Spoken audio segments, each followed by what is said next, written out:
Magic Treehouse, Book 20. Dingoes at Dinner Time.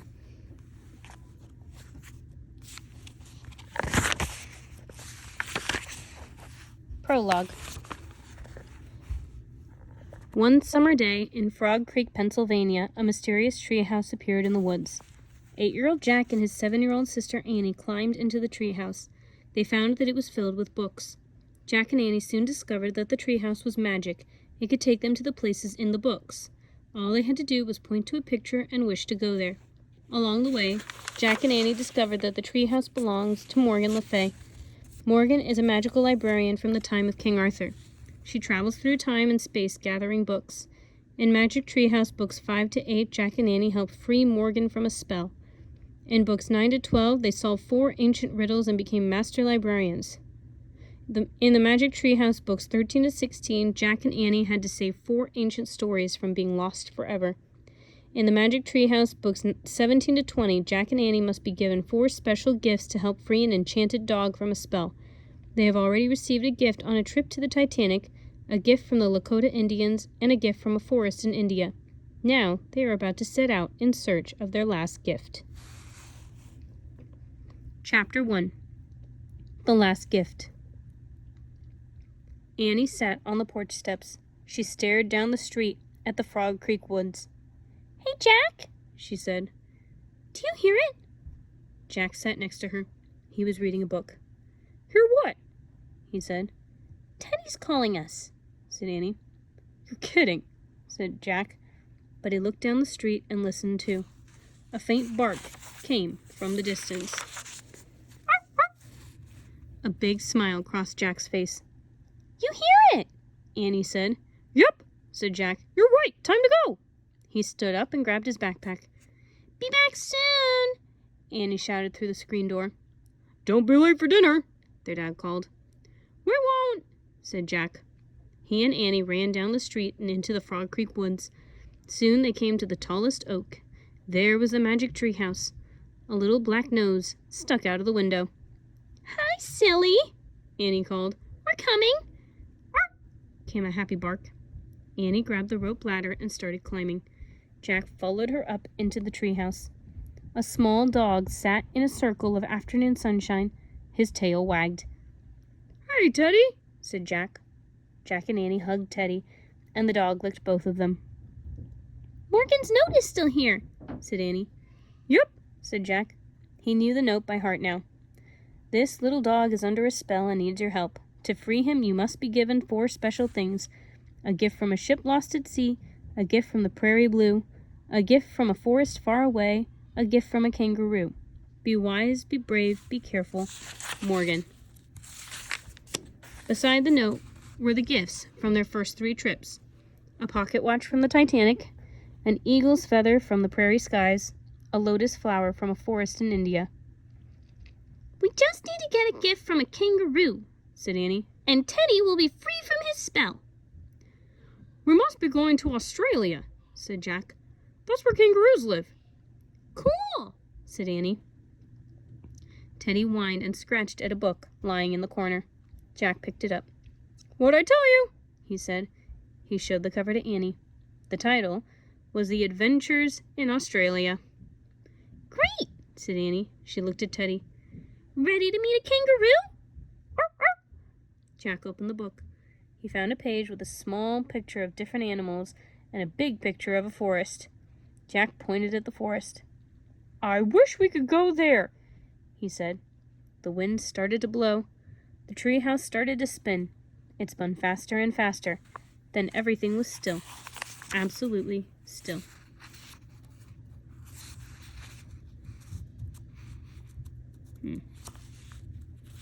Oh, turn. Chapter 2. Sleepyhead. Jack opened his eyes. Glaring hot sunlight flooded into the treehouse. "Neat hats," said Annie. She and Jack were both wearing hats. "I think they will protect us from the sun," said Jack. He and Annie looked out the window. Teddy looked out too. The treehouse had landed in a scrubby forest filled with droopy plants and dry brown trees. "Man, this place needs rain," said Jack. He sat back on his heels and looked at the picture of where they had landed in the Australia book. He read, Australia's forests go through times of drought. Say, drought. A drought is a long period of time without any rain. The same forest can be flooded by heavy rains at other times of the year. Jack pulled out his notebook and wrote, Drought equals no rain. Hey, Jack, said Annie. Doesn't it smell like a cookout? Jack sniffed the air. It did smell like a cookout. Jack looked out the window. A wisp of smoke floated above some trees in the distance. Maybe people are camping over there? Jack said. Let's go see, said Annie. Jack put his notebook and the Australia book into his backpack. Put Teddy in there too, said Annie. Jack slipped the little dog into the pack. Then he followed Annie down the ladder. When they stepped onto the ground, the hot wind nearly blew their hats off. The campers must be over there, said Annie. She pointed at the smoke in the blue sky. They started walking across a sun-baked clearing. They passed bushes and scrawny trees. Lizards ran over the dry, cracked ground. Arr, arr! Teddy barked from Jack's pack. Whoa, said Jack. A pair of huge, funny-looking birds walked out from behind a bush. They were taller than Jack. They had fat bodies, long, skinny legs, and a long, skinny neck. Who are you? Annie asked the strange pair. Jack opened his pack and took out the Australia book. He found a picture of the birds. They're emus, he said. He read aloud. The emu, is a large bird that doesn't fly. It can run as fast as 30 miles per hour. Wow, that's fast, said Annie. Arr! Teddy jumped out of Jack's backpack and barked at the strange birds. The emus gave the little dog a haughty look. Then they turned and walked proudly away. Jack wrote in his notebook, Emus, proud birds, don't fly. Look, a live teddy bear, said Annie. Jack looked up. Annie ran to a tree at the edge of the clearing. The live teddy bear was nestled in the fork of the tree. Aw, it's so cute, whispered Annie. The creature was fast asleep. He had large, round ears, a black nose, and a furry body. His feet had long, curved claws. It's a koala bear, said Jack. Hi, sleepyhead, Annie said to the koala. She patted his soft fur. He opened his big eyes and looked calmly at her. Jack found a koala picture in the Australia book. He read, The koala is actually not a bear at all. It's a marsupial, like a kangaroo. A marsupial mother carries her babies in a stomach pouch. That's neat, said Annie. Jack kept reading. Koalas mostly eat the leaves of gum trees, so cutting down gum trees to clear land has hurt them. Wildfires are also a threat. Koalas are slow-moving and can't escape the smoke and flames. Jack pulled out his notebook and wrote, Wildfires are a threat to koalas. What's wrong, sleepyhead?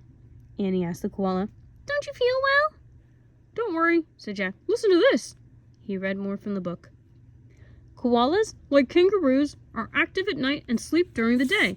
When the sun is hot, the name koala means no drink. Because koalas rarely drink water. They get moisture from the leaves they eat. Jack licked his lips. His mouth felt dry.